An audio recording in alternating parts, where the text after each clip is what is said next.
Do you remember your first song or what you were rapping about back then? I actually don't.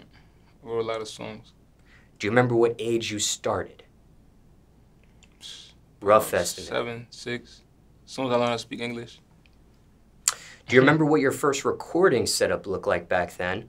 Or what was the first studio you recorded at when you started? I ain't take it serious till I came home, so I do remember. It was recently. And was it a professional studio setup? Was it like a home studio setup? It's a professional studio, for the most part. Do you remember the name of it, or where it was at, or what it looked like? I don't remember the exact name, but I remember a couple things about it. Engineers, things of that nature. Now, you mentioned when you came home. You came home from a prison bid. Mm-hmm. How long did you do in prison? I had a 6-year sentence. I completed that. I did every last day. And that was state or federal prison? State. And how long after you were released before you start recording? Immediately. Probably a couple months. I'm lying, a month, maybe a couple weeks, if I'm not mistaken. Sometimes when recording artists come from a bid, they have a first day out song. Was that something that you recorded as well, or no? Negative. What is your opinion on that, a first day out song? I don't know, but I ain't do it. I don't know.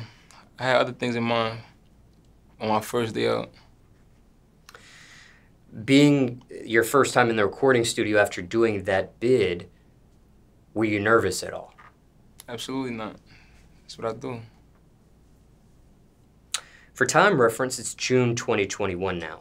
But at this point, do you like recording during the day or at night? Night is cool, but whenever it's clever. Do you notice more, is it 50-50 or more day or more night for you? I'm gonna say night because, you know, it's a vibe. I'm gonna just say it's a vibe. And night I probably have a lot more free time, I'm gonna say. Do you notice any difference in the actual music when you record during the day or at night? I guess night I feel free. I'm CoachDaGhost, so I move around at night. That's about it, yeah. It's not really much of a difference. So in the actual music, you couldn't tell, I recorded this during the day or at night, it all kind of sounds the same? No, sir. Oh, you can tell the difference? You really can't tell. Oh, you can't? Okay. Yeah. Now, are you a loner in the studio? Sometimes. You may catch me by myself, but I also could be in there with a couple different artists. Is it 50-50 or more one way or the other? Say 50-50, depending on the mood. And again, notice any difference in the actual music? I work well under any circumstances, mainly the rough ones. You record inside the mic booth or outside of it? Inside the booth. And why do you prefer that? I need to hear all the vibrations and sounds, I don't know. Like to be locked in. You record sitting down or standing up? Standing up. Gotta focus. Now, when you're in the recording studio, top 3 things you need. Marijuana, maybe a little liquor, maybe. And I don't need it, but I want it, I'm gonna say. That's about it. And some snacks, I don't know. Some sweets or something. Okay, I want to break each of these elements down. When it comes to snacks or sweets, what does that do for you in the studio? I wouldn't say it do much, but it probably get my adrenaline going. And is it a particular snack? Is it a particular sweet? Nah, not really. I ain't picky too much. As long as it's some snacks. When it comes to liquor, what does that do for you in the studio? Nothing really. That's optional. So I'm gonna have to take that off the list, but I choose to indulge in that. And for you, is it a particular type of liquor or is it a particular type of brand? Sometimes I may be in the mood for dark. Sometimes it's light. So Casamigos for the light, Hennessy for the dark. And how do you decide when you're in for one or the other? I guess the way the day going, the way I wake up feeling. But it's usually light though, I'm gonna say light liquor. And when it comes to marijuana, what does that do for you in the studio exactly? Not too much, but it helped my train of thought process for the most part. And that's about it. Now, is this for medical purposes or is this strictly recreational? Recreational. Because it is something you need, the other one sounded very optional. Are you addicted to marijuana? Absolutely not. I ain't addicted to nothing but music. Ever record drug-free in the studio? Nothing in your system?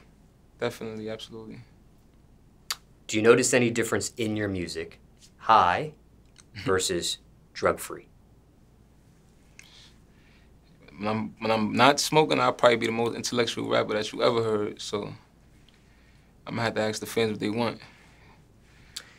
If they want. Go ahead. If they want hip hop or rap. In your opinion, what's your biggest song so far? First song on the record, I guess. But in my opinion, I feel like there's the songs that didn't get released yet. The song that's on my mixtape. Yeah. But for the most part, it's a song that got me in the building. Hitless. Now, I don't know if you can remember or not, but when you created or recorded that song, were you on marijuana or was that drug-free? I was definitely on marijuana.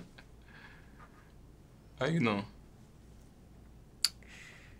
Have you ever made an actual song about marijuana? Mm-mm. What is your opinion on that? The song about marijuana? Yeah. Some recording artists have made songs just dedicated to marijuana. I feel like, if certain people do it, it's good for the culture, but I don't think I love it that much to make a song about it just yet.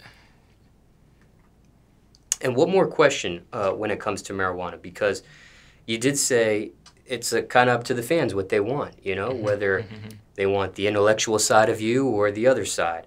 But just curious, on the music industry side, has anyone in the industry, an advisor, a consultant, management, record label, encourage your marijuana use or your liquor use or discourage you from it? Nobody even know I do them things, so for the most part, that's personal. Unless you see me smoking, but nobody know I do them things. Craziest studio story, if you have one. I don't have none, actually. I don't have none, no stories, no studio stories. Well, nah. Only ghost stories. Now, what is your recording process like these days? As far as? Just a typical time in the studio for you, what is that process like? Walk in, see what's going on, which is nothing. Get in tune with the engineer. Identify the snacks. Put the beat on. Probably roll a little weed, I don't know, and then get straight to work. I don't waste no time. If I am, I'm probably just thinking thought process, but I don't need too much to get it going. Are you a writer or freestyle punch in? I like thinking about what I say, so I'm gonna say it right here. Do you ever freestyle and punch in? Yeah, occasionally. And what would, go ahead. That it depends on the mood. When it comes to writing, was that how you were from the very beginning? When you started becoming a recording artist? As far as what, like just the process? Yeah. Were you always a writer? Yeah, I was definitely always a writer. I always like to think about what I say before I say it, so I had to always write. When you did freestyle and punch in, was that influence or just natural experimentation for you? It was natural. It was natural also, but I like to be intellectual, so I like to use the eraser sometimes if I make a mistake. When it comes to your lyrics, ever had help with them? No, hell no. Why not? Some do. Cause I'm a goat. I feel like I could do it without without the extra assistance. And I got a story to tell, so I don't feel like nobody could tell my story besides me. Anyone ever suggested, though? I know you haven't had any help, but... Not necessarily, no. No advisor, no consultant, management, record label? No. Maybe we should add a writer. Maybe we should... Okay. Absolutely not. On the opposite end of the spectrum, though, have you ever helped other recording artists with their lyrics? Mm-mm. No. Have you ever been asked? No. Is it something you're open to? I mean, if it's dealing with the music business, probably someday I'll probably grow to that point, but for the most part, I'm gonna say, let me get my portfolio down pat before I start ghostwriting and all that. When it comes to your own personal lyrics, how honest are they? It's entertainment, so it all depends on, you know, the viewer's discretion and what's their perception of things. So, you know, good vibes. Ever wrote or freestyle punched in a lyric so honest it was requested to be removed by someone? No, because I'm always think about what I say before I say it. So for the freestyle part of it, it'd be genuine. So I never really wrote nothing that or said nothing I wasn't supposed to, or I didn't intentionally mean to say. What's been your hardest bar so far? Hardest bar? Hardest thing you ever said at this point? Shine, and how you know? I mean, that's Adlib, so I can't really think. I feel like every bar I put my all into every bar, so it might be more than one or two. But the hardest bar? Yeah. In your collection so far? Might have to think about that, because it's a lot of bars. It's a lot of bars. I didn't know if there was something that just came to mind while we're on that topic. Speaking of those two ad-libs that you just mentioned, can you explain how the origin of those ad-libs came about? Sean, I feel like I've been a star since before I actually became a rapper, so I like to shine. So I've been doing that for a long time, and the how you know, I don't know, I feel like that's a good question to ask people when they referring to things or asking me a question. That's my reply, how you know. And the Shine ad-lib came first. Yeah. And how you know came after. Yes. And do you remember what song you first started saying each of those ad-libs? I've been saying Shine for over 10 years. And the how you know came probably when I came home. I got that from one of my closest friends that passed away. But he did music himself? No. He just said how you know a lot.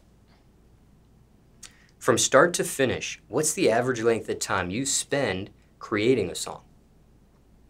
The average, I would say hour. Depending on the substance, it could be short, it could be a little longer. So yeah, around that time, give or take, hour.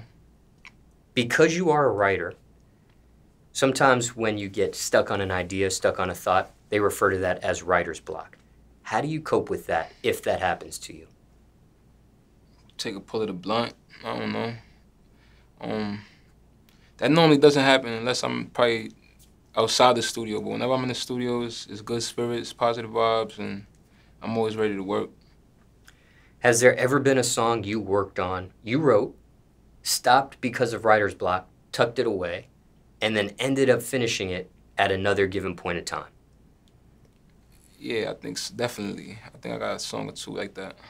Do you know what the longest that time span was between you putting a song down that you worked on and then writer's block happened and you paused it? I'm not too sure about that. I don't know how long. Okay. I didn't know if there was a song, you work on it, you tuck it, probably maybe 3 months later, 6 months part, later, you get back to it?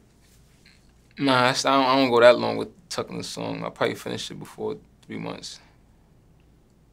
When you do write, pen and pad or on the phone?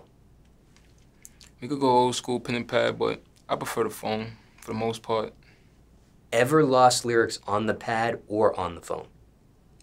Probably the pad. I definitely lost lyrics on the pad. How do you cope with that when that happens? Well, every time I write a lyric, I try to say it 50 times so I won't lose it. So even if I do, I still remember it. So that don't really happen too much. That don't really happen a lot. Now, you did do 6 years in state prison. Unfortunately. How much of that time was spent on writing music? Majority. Whenever I got a chance.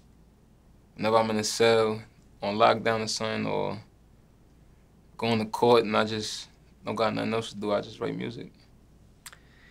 When you came home, how many pieces of paper, how many pads did you end up leaving with of music? I had a couple books.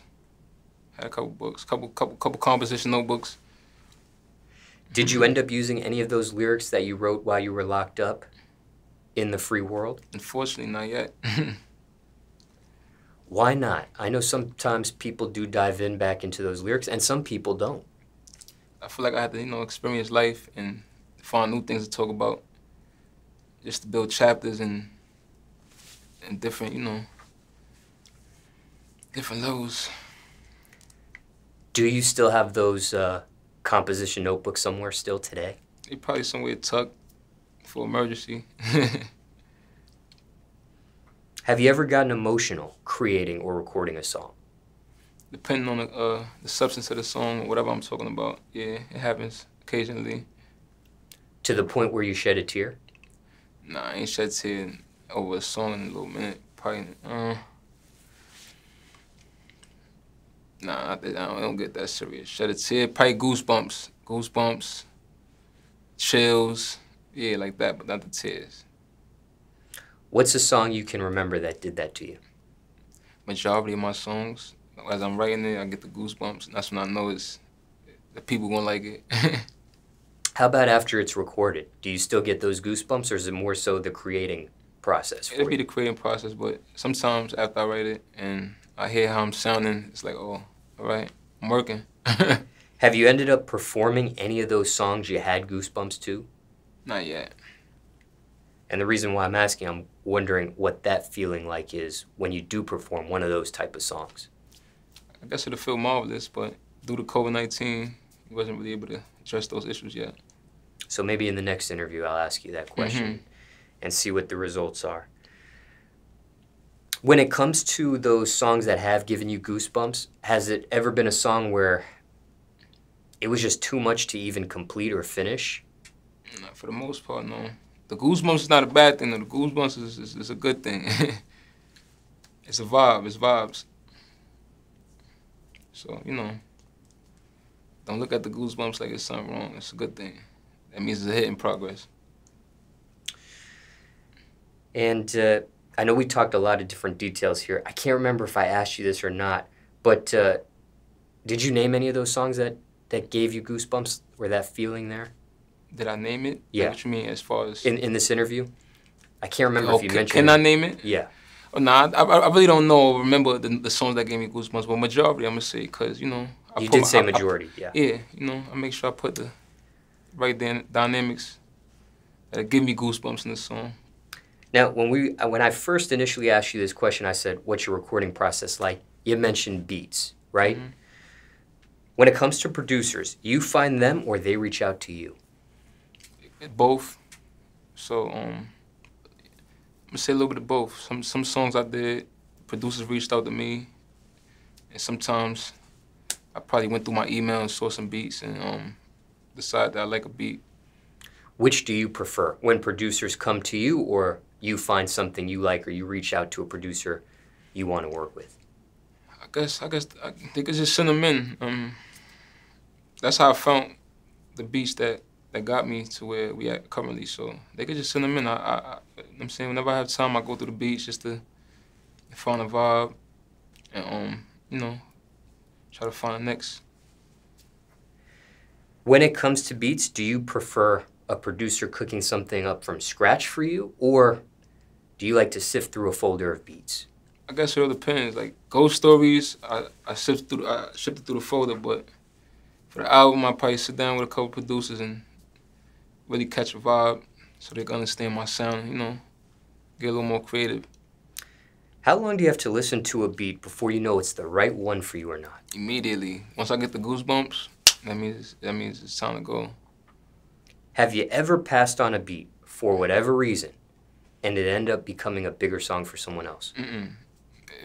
Once it's a CoachDaGhost beat, I do what I'm supposed to do and I capitalize. Ever had a beat pulled from you after recording to it?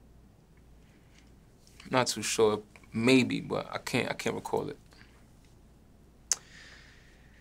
Finishing up here with this segment, is there a message with your music? I mean, the message is simple, it's basic. It's you know, a story that millions can relate to.